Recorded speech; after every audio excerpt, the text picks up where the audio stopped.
Buenas tardes, profesora, buenas tardes, compañero. Estamos en esta oportunidad para realizar este trabajo práctico en donde se nos han dado los diferentes temas y junto a mis compañeros los vamos a desarrollar.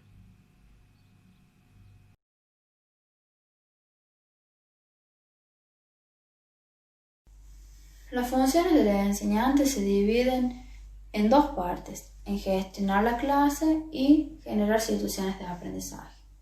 Gestionar la clase implica cuatro cosas: la organización de los espacios y las tareas, la organización del tiempo y las tareas, la coordinación de los grupos y las tareas y la administración de los recursos y las tareas.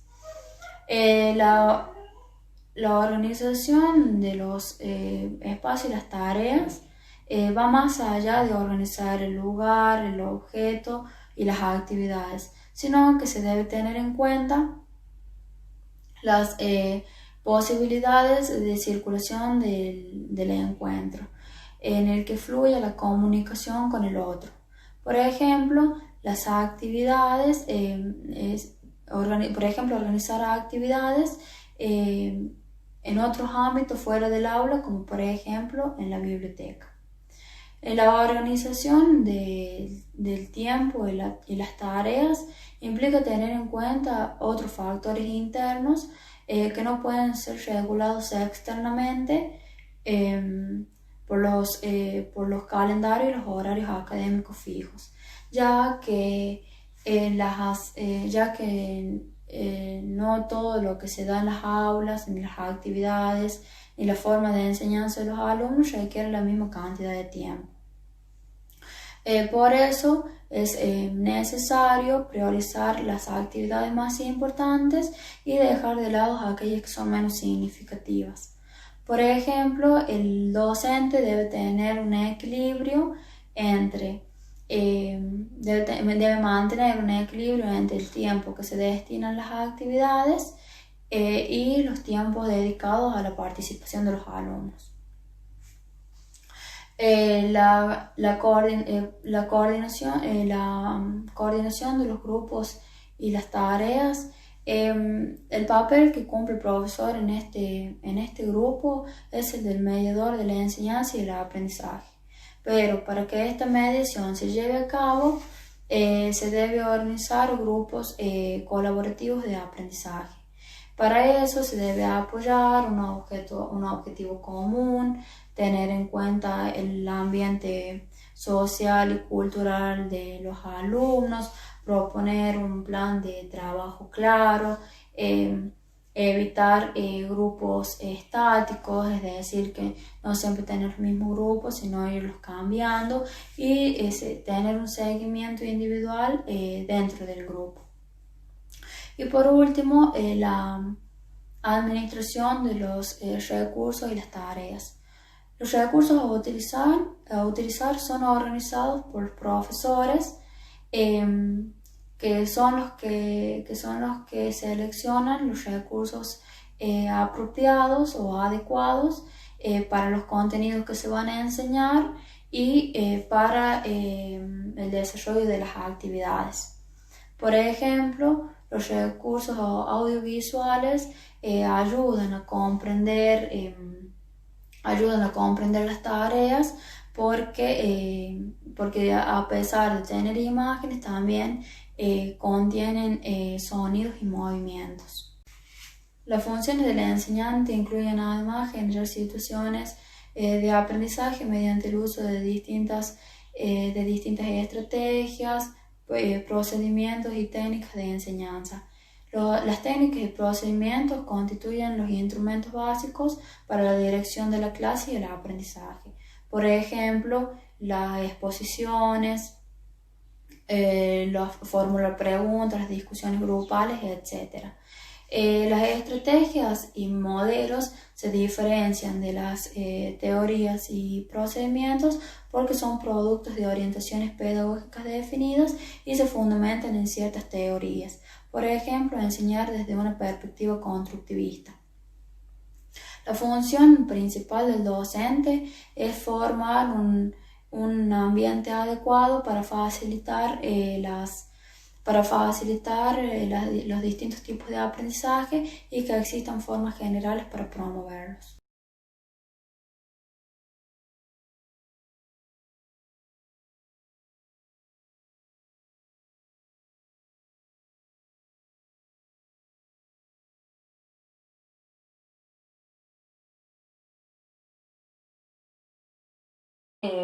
Transitar la formación pedagógica. Dentro de esto se encuentran experiencias de formación en la docencia. La formación docente requiere centrar el protagonismo en quienes se forman.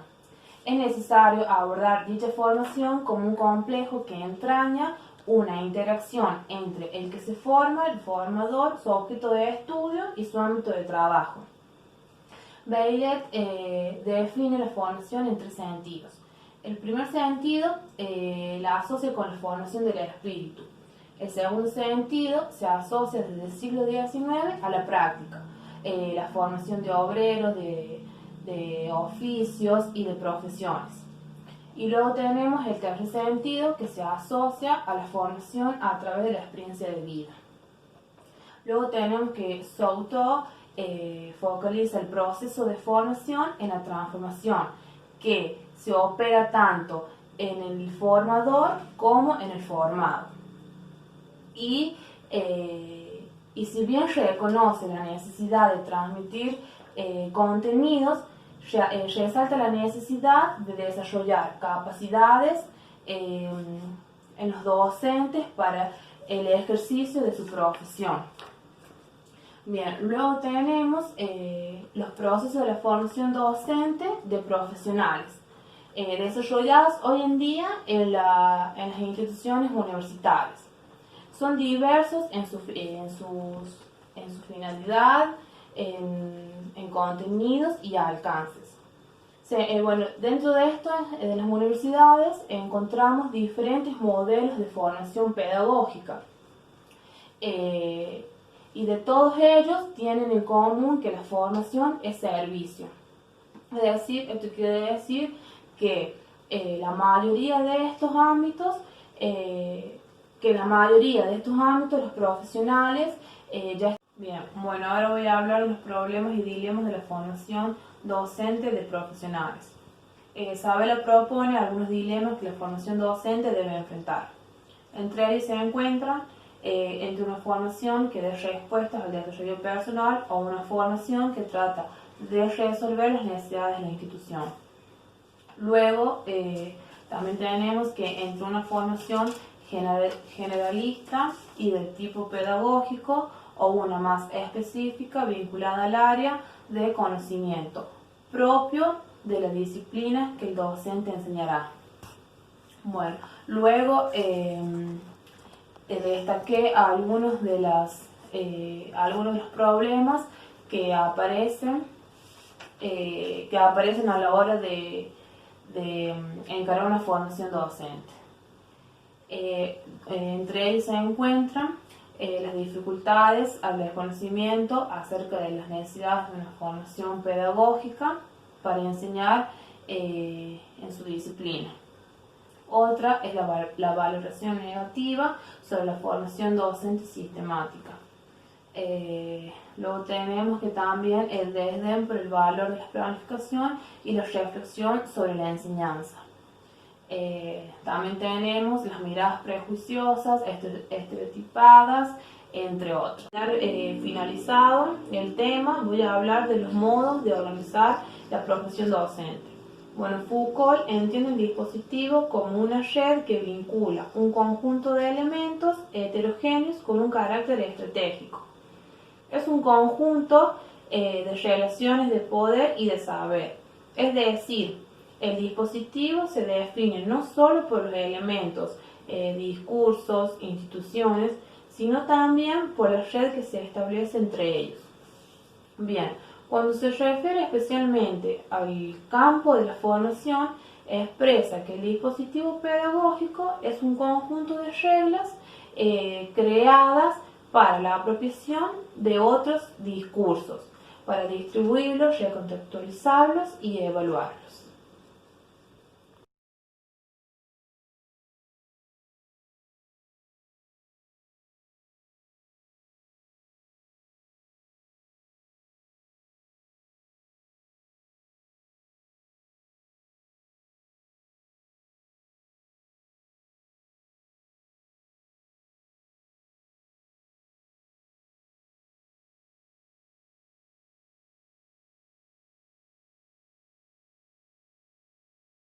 la formación de las prácticas de docentes. Cristina David y María Cristina. Criterio pedagógico de la información de las prácticas.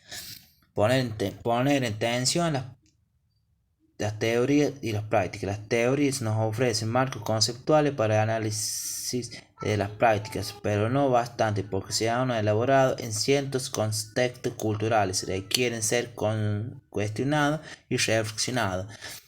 Las prácticas también son situaciones reales, sociales, etc. Requieren un proceso de ida y vuelta y articulan a través de diálogo y preguntas. Trabaja sobre los supuestos y creencias de los estudiantes. Las creencias y los supuestos índices es necesario trabajarlo, analizarlo porque pueden considerar influir una formación. Reflexiona sobre el papel de las rutinas y las prácticas. Cada institución cuenta con rutinas que son reguladores prácticos, si bien se las considera negativas, permite poner en marcha las organizaciones, favorece las integraciones al grupo y las respuestas por el saber compartido. Es importante analizar qué rutinar, cambiar, recuperar, que otro se pueda instalar.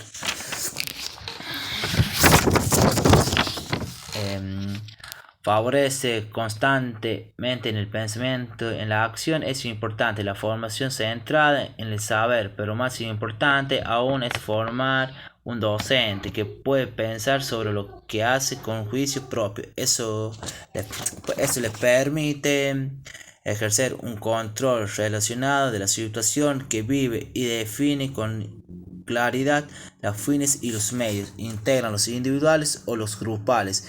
Nadie aprende solo que la mediación de otros. Por ejemplo, el docente y compañero, y con herramientas culturales como los libros. Importante fortalece los lazos corporativos entre alumnos y con acciones profesionales. La modelización de las prácticas y las buenas recetas. Se trata de esquemas y procesos de acciones que dan respuesta a determinadas circunstancias. Quienes aprenden requieren, quienes les enseñan, les demuestren, les transformen las experiencias, los orienten, los guíen en la decisión de la acción. Y allí la importancia de recuperar los aportes de la didáctica, su criterio, normas y métodos de enseñanza que nos permiten organizar las estrategias, estilo, configuración de la enseñanza.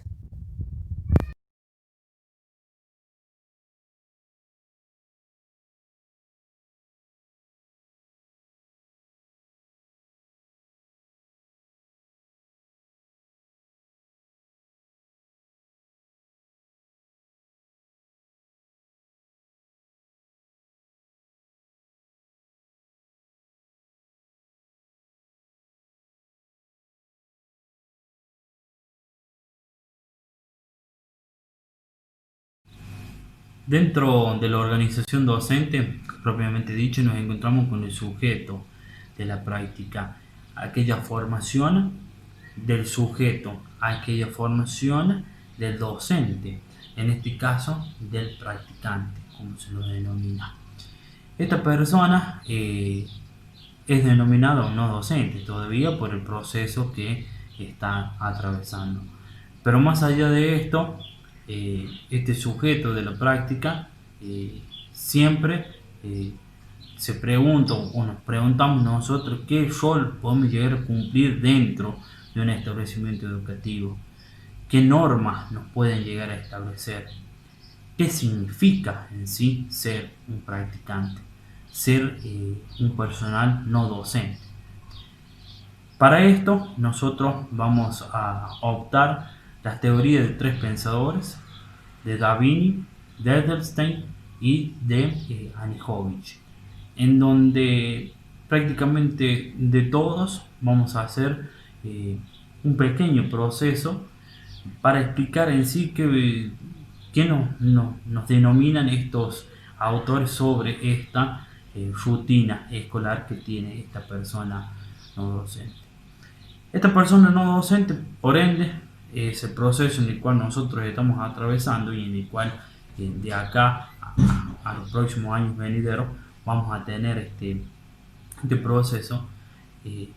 Es un proceso totalmente complejo, es un proceso totalmente difícil como lo plantea Anijovic, pero para esto vamos a necesitar un poco de nuestras habilidades, de nuestras motivaciones para despertar en sí lo que nosotros queremos llegar a ser el verdadero docente. Este docente siempre tiene que asumir responsabilidades dentro del aula. ¿De qué manera va a asumir las responsabilidades? Y va a ser progresivamente. Tiene un proceso de interpretación que va en un tiempo, que digamos.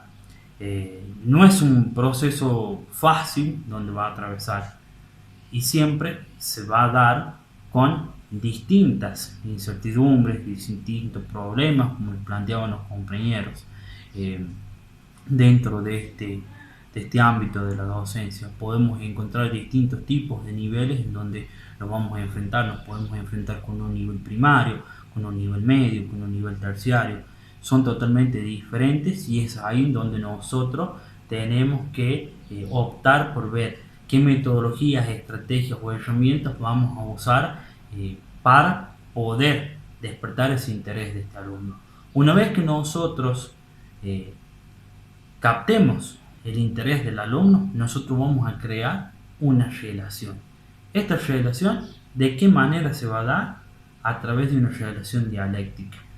¿Quién plantea esta relación dialéctica? La plantea Edelstein. Edelstein relaciona esta parte dialéctica y nos dice de que la parte teórica va de la mano con la parte práctica, y la parte práctica va de la mano de la teoría. ¿De qué manera van esta parte? A través del razonamiento, a través de argumentos, a través de teorías, que siempre nos van a venir en sí muy bien. Es un proceso complejo y estamos atravesando a través de la virtualidad, que por ahí también se hace bastante complejo. Creo que vamos en buen camino y vamos desarrollando esta formación de la práctica docente, de en sí, de ser el verdadero docente que nosotros buscamos y anhelamos ser.